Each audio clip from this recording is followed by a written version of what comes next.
ওম নমো ভগবতে বাসুদেবায়। জয় শ্রীকৃষ্ণ। রাধে রাধে। নমস্কার বন্ধুরা, ধর্ম সাধনা ও ঈশ্বর লাভ চ্যানেলের আজকের পর্বের ভিডিওতে আপনাকে জানাই সুস্বাগতম। আশা করি ভগবানের কৃপায় সকলে ভালো আছেন এবং সুস্থ আছেন। সনাতন ধর্মাবলম্বীদের জন্য পুত্রদা একাদশী একটি বিশেষ তাৎপর্যপূর্ণ তিথি, যা প্রতি বছর পৌষ মাসের শুক্লপক্ষের একাদশীতে পালন করতে হয়। পুরাণ কাহিনীগুলি থেকে জানা যায়, যারা সন্তান সুখ পেতে চান তাদের জন্য পৌষ পুত্রদা একাদশীর ব্রত খুবই ফলপ্রদ। বিষ্ণু পুরাণ এবং ভবিষ্যৎ পুরাণে এর উল্লেখ পাওয়া যায়। বিশ্বাস করা হয় যে এই দিনে ভগবান বিষ্ণুর পূজা করলে, উপবাস রাখলে এবং দান ও পুণ্য করলে সন্তান সুখ পাওয়া সম্ভব হয়, এবং যদি আগে থেকেই সন্তান থাকে তার জীবন ও স্বাস্থ্য সুখদ হয়। প্রতি বছর দুটি করে পুত্রদা একাদশীর ব্রত পড়ে, যার মধ্যে একটি শ্রাবণ মাসে এবং একটি পৌষ মাসের শুক্লপক্ষে। এই একাদশীকে বৈকুণ্ঠ একাদশীও বলা হয়ে থাকে। তাই আপনারা অতি অবশ্যই ভক্তির সাথে এই একাদশী তিথিও অবশ্যই পালন করুন।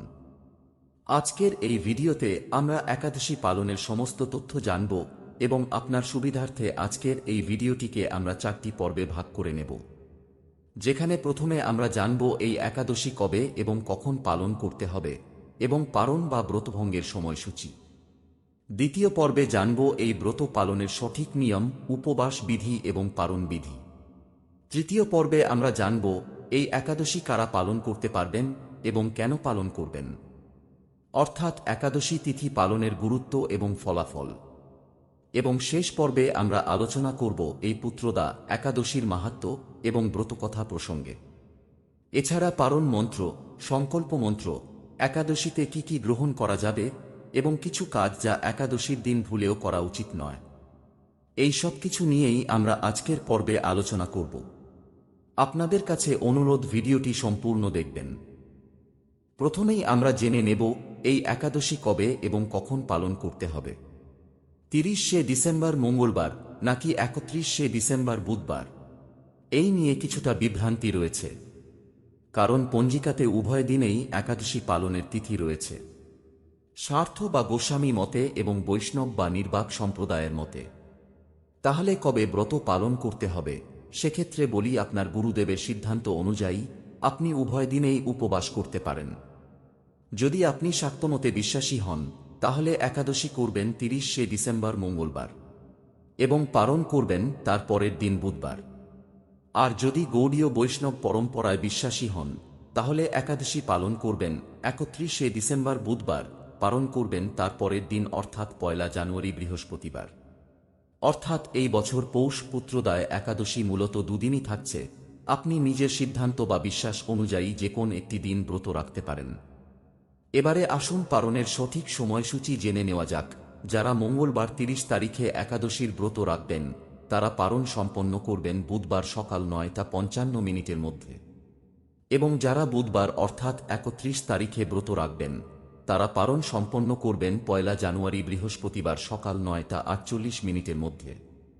অর্থাৎ শাক্ত মতে বা স্মার্ট মতে আমরা ব্রত পালন করব মঙ্গলবার দিন, এবং গৌড়ীয় বৈষ্ণব মতে আমরা বুধবার দিন ব্রত পালন করব।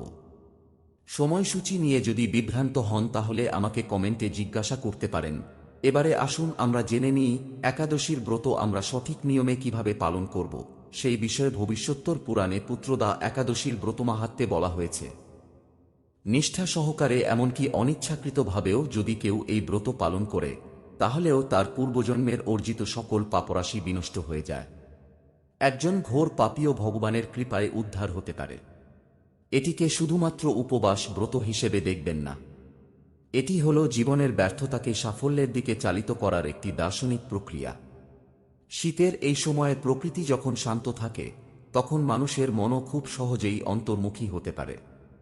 এই ব্রত প্রক্রিয়াটি দশমী থেকে দ্বাদশী পর্যন্ত 3 দিন ধরে চলে এবং প্রত্যেকটি স্তরে নিষ্ঠা বজায় রাখা আবশ্যক। দশমীর দিন থেকেই ব্রত পালনের প্রক্রিয়া শুরু হয়ে যায়।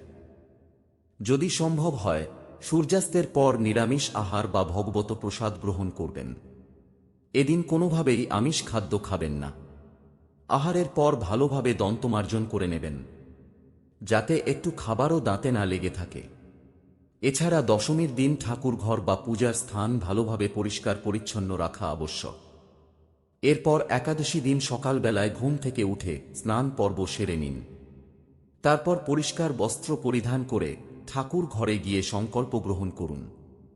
সংকল্প গ্রহণের জন্য ভগবান বিষ্ণু বা শ্রীকৃষ্ণের পাদপদ্মে পুষ্প এবং তুলসী পত্র নিবেদন করুন এবং সংকল্প মন্ত্রটি উচ্চারণ করুন। মনে মনে বলুন, একাদশ্যাম নিরাহার স্থিতা অহম অপরেহনি ভোক্ষামি পুণ্ডরীকাক্ষ শরণং মে ভবাচ্যুত, অর্থাৎ হে পুণ্ডরীকক্ষ, আমি একাদশীর দিন উপবাস থেকে এই ব্রত পালন করার জন্য মন স্থির করেছি। আমি যাতে নিষ্ঠার সাথে এই ব্রত পালন করতে পারি তার জন্য আপনি আমার সহায় থাকবেন। সংকল্প গ্রহণের উদ্দেশ্য হল ভগবানের কাছে প্রার্থনা করা যাতে তিনি আপনাকে একাদশী পালনের জন্য প্রয়োজনীয় ক্ষমতা প্রদান করেন। এবারে আসি উপবাস প্রসঙ্গে।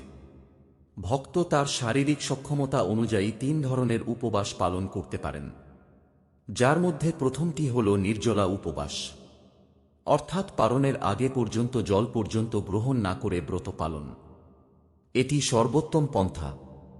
দ্বিতীয় হল জলপান সহ উপবাস এবং তৃতীয় হল ফলাহার।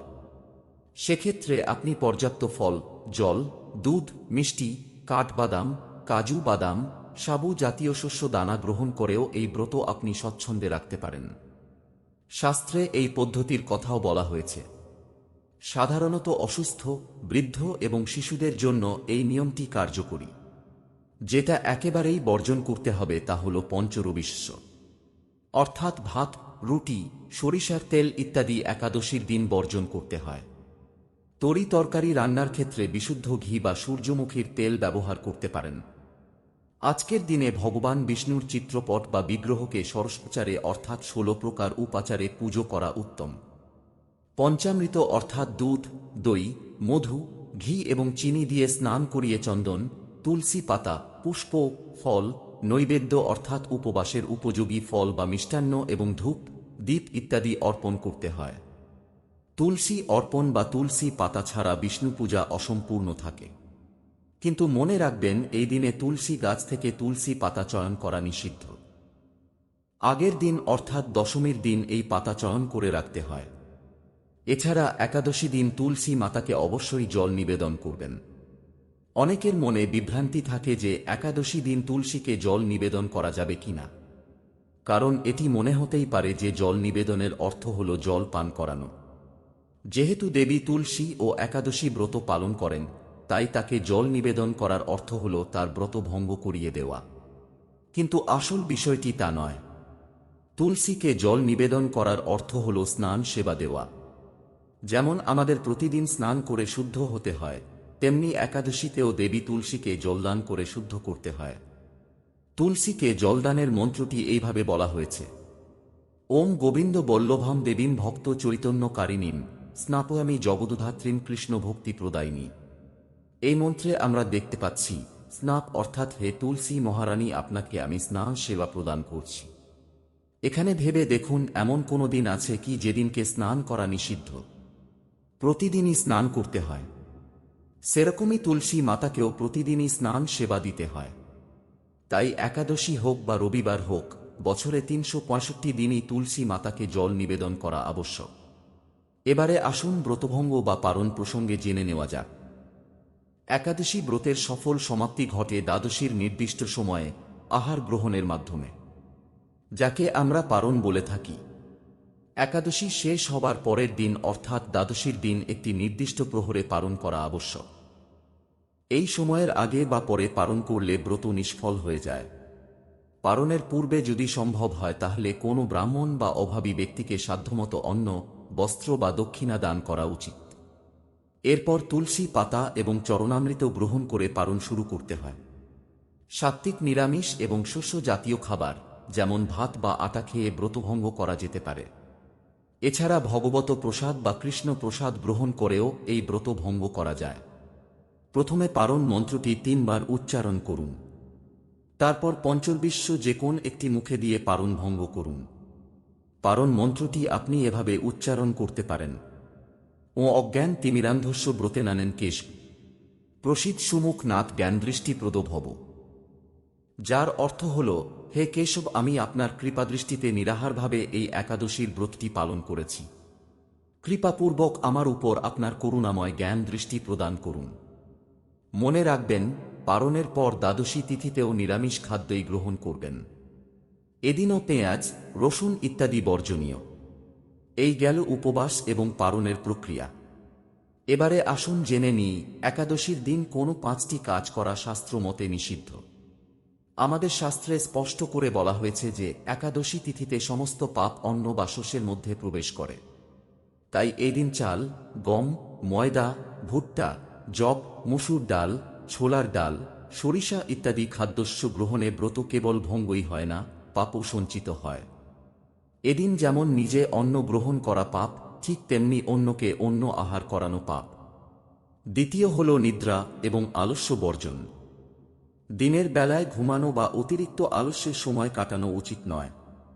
একাদশী দিনটিতে জাগতিক কাজ থেকে মন সরিয়ে সম্পূর্ণভাবে ভগবানের সেবায় নিয়োজিত করতে হয়।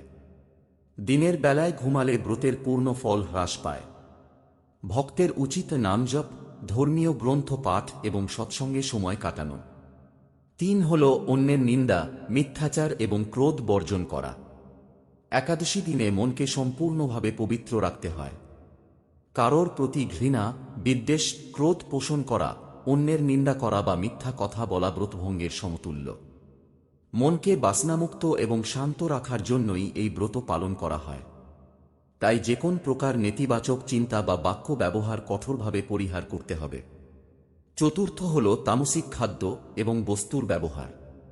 পেঁয়াজ, রসুন, মাছ, মাংস, ডিম, মাদকদ্রব্য, তামাক এবং পান সুপারি ইত্যাদি তামসিক খাদ্য এবং নেশার বস্তু সম্পূর্ণভাবে বর্জনীয়। এগুলি শরীর ও মনকে অপবিত্র করে এবং একাগ্রতা নষ্ট করে। এমনকি তেল মর্দন বা ক্ষৌরকর্ম অর্থাৎ চুল কাটা বা দাড়ি কামানো এই দিন পরিহার করা উচিত। পঞ্চম হল কঠোর সংযম পালন করা। আধ্যাত্মিক সাধনায় মনোনিবেশ করার জন্য ইন্দ্রিয় সংযম একান্ত আবশ্যক। এবারে আসুন আমরা জেনে নেব কিছু কাজ যা আজকের দিনে ভক্তি ও নিষ্ঠার সঙ্গে পালন করলে ব্রতের ফল বহু গুণে বৃদ্ধি পায়। এই কাজগুলি কেবল ব্রতের নিয়ম রক্ষাই করে না, বরং ভক্তের মনকে সরাসরি ভগবানের সঙ্গে যুক্ত করে যা তার করুণাকে আকর্ষণ করে। প্রথমটি হল দান এবং সেবা। নারায়ণ রূপে জীবের সেবা করা। পুত্রদা একাদশীর দিনকে সার্থক ও সফল করার জন্য অন্যতম গুরুত্বপূর্ণ কাজ হল দান করা এবং দুস্থদের সেবা করা। হিন্দু দর্শন অনুসারে সকল জীবে নারায়ণ বাস করেন। তাই এই দিন কোনো অভাবী দরিদ্র বা ব্রাহ্মণকে সাধ্যমতো দান করার চেষ্টা করুন। এটি করলে তার সরাসরি ভগবান বিষ্ণুর চরণে নিবেদিত হয় এবং তার কৃপা লাভ হয়। এই একাদশী তিথিটি মূলত শীতকালে অনুষ্ঠিত হওয়ায় কম্বল বা গরম কাপড় দান করলে মহাপুণ্য হয়। পুত্রদা একাদশীর ব্রত কেবল আত্মকল্যাণের জন্যই নয়, এটি পরোপকার এবং ত্যাগের শিক্ষাও দেয়। যে ভক্ত অন্যের দুঃখ দূর করার জন্য দান করেন, ভগবান তার প্রতি অত্যন্ত প্রীত হন এবং তার সমস্ত দুঃখ দূর করে তাকে সফল ও সমৃদ্ধ জীবন দান করেন। এই সেবা হল ভগবানের প্রতি নিবেদিত প্রেম এবং করুণার প্রকাশ। একাদশীর দিন অশ্বত্থ গাছের গোড়ায় জল দান করা এবং প্রদীপ প্রজ্বলন করা খুবই তাৎপর্যপূর্ণ বিষয়। আমরা সকলেই জানি যে অশ্বত্থ গাছ হল ভগবান বিষ্ণুর প্রতীক। তাই আজকের দিনে অশ্বত্থ গাছ প্রদক্ষিণ করাও খুব বড় পুণ্যের কাজ বলে বিবেচিত হয়। তৃতীয় হল ধর্মীয় গ্রন্থ পাঠ বা বিষ্ণুর সহস্রনাম শ্রবণ। কেবল নামজপ নয়, পুত্রদা একাদশীর দিন ভগবানের মহিমা বর্ণনাকারী পবিত্র ধর্মীয় গ্রন্থ পাঠ বা স্তুতি পাঠ ভগবানের কৃপালাভের তৃতীয় শক্তিশালী মাধ্যম। এই দিনে ভক্তদের উচিত শ্রীমদ্ ভাগবত গীতার অন্তত একটি অধ্যায় ভক্তি সহকারে পাঠ করা বা শ্রবণ করা। এছাড়া আপনি বিষ্ণুর সহস্র নাম শ্রবণ বা পাঠ করতে পারেন। এই সহস্র নাম হল ভগবান বিষ্ণুর সহস্র নামের স্তুতি, যা পাঠকারীর জীবনে অপার শান্তি এবং পুণ্য নিয়ে আসে। শাস্ত্র পাঠের মাধ্যমে ভক্ত ভগবানের স্বরূপ, লীলা এবং তার প্রতি কর্তব্য সম্পর্কে জ্ঞান লাভ করে থাকে। যখন ভক্তের জ্ঞান বৃদ্ধি পায় এবং তিনি ভক্তি সহকারে ভগবানের স্তুতি করেন, তখন ভগবান স্বয়ং তার জ্ঞান ও ভক্তির স্বীকৃতি দেন।